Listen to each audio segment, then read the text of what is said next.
En effet, la digitalisation de vos événements est une pratique de plus en plus courante. Les différents acteurs de l'événementiel, que ce soit les agences ou les services événementiels, sont de plus en plus confrontés au choix de savoir s'ils vont réaliser leur événement en présentiel, en digital ou directement en ligne. On va essayer de comprendre quelles sont les nouvelles solutions, quelles sont les nouvelles pratiques pour pouvoir réaliser ces événements en ligne et les diffuser correctement. Alors on a tous entendu parler du streaming ou de la visio, aussi appelée vidéoconférence. Ici, on va rentrer tout de suite dans les détails un tout petit peu techniques pour comprendre la grande différence qui existe entre ces deux techniques et pourquoi et dans quel cas on va pouvoir utiliser le streaming plutôt que la diffusion en visio. Alors la chose essentielle à savoir sur le streaming, la technique du streaming est utilisée pour une raison très précise.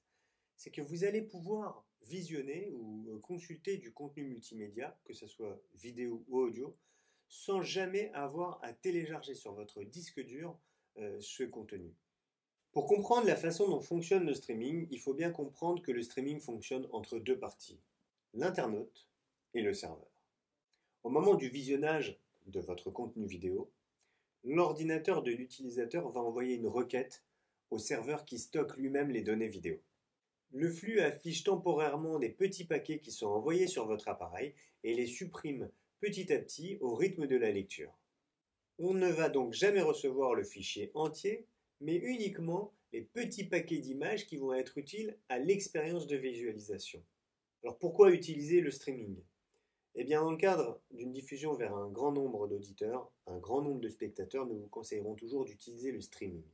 Un des avantages de la visio, c'est la multitude des plateformes existantes, très intuitives, qui existent pour mener à bien une conversation en visioconférence. La plupart ont une utilisation très simple et la plupart sont gratuites avec une version payante. Il est néanmoins possible d'utiliser les services et les plateformes de visio pour diffuser votre captation vidéo ou votre événement en ligne. Il faudra faire une étude multifactorielle pour savoir si c'est possible d'utiliser votre service visio interne à l'entreprise et de pouvoir l'utiliser concernant la diffusion d'un événement en ligne.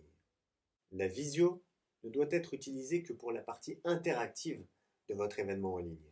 Vous l'aurez compris, les techniques sont différentes et les utilisations sont différentes. L'interactivité et la conversation en direct ne pourra se faire que en visio, alors que le streaming pourra diffuser vers un grand nombre de personnes. Le streaming a pour conséquence directe une latence entre le délai de prise de vue et le délai de réception sur le serveur qui l'accueille. Cette mémoire tampon est également la garantie pour éviter les micro-coupures et tout ce qui pourrait intervenir sur un direct. Donc, ne vous posez pas la question de savoir si vous devez choisir entre streaming et visio. Vous devez d'un côté faire une captation et une réalisation vidéo de l'événement qui soit digne de ce nom et qui retransmette exactement les messages et les grands marqueurs de votre événement, mais également vous devez marquer la possibilité d'interagir avec l'extérieur de manière aussi fluide que possible. C'est pour cela qu'on va toujours vous proposer une solution hybride qui mélange le streaming et la visio.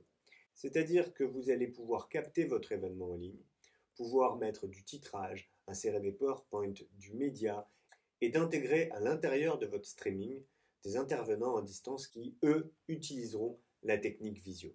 Ce qu'il faut savoir, c'est que pour utiliser ces techniques, une ou l'autre ou les deux, pour votre événement, il vous faudra être accompagné. Car la partie réseau, c'est-à-dire la connexion dont vous disposez, la bande passante montante et descendante et d'autres paramètres qui vont intervenir sur la latence, vont être extrêmement importants et doivent être validés en amont. Donc n'hésitez pas et consultez l'article entièrement qui vous donnera encore plus d'informations et surtout n'hésitez pas à nous contacter pour envisager une aide, un accompagnement sur votre projet digital.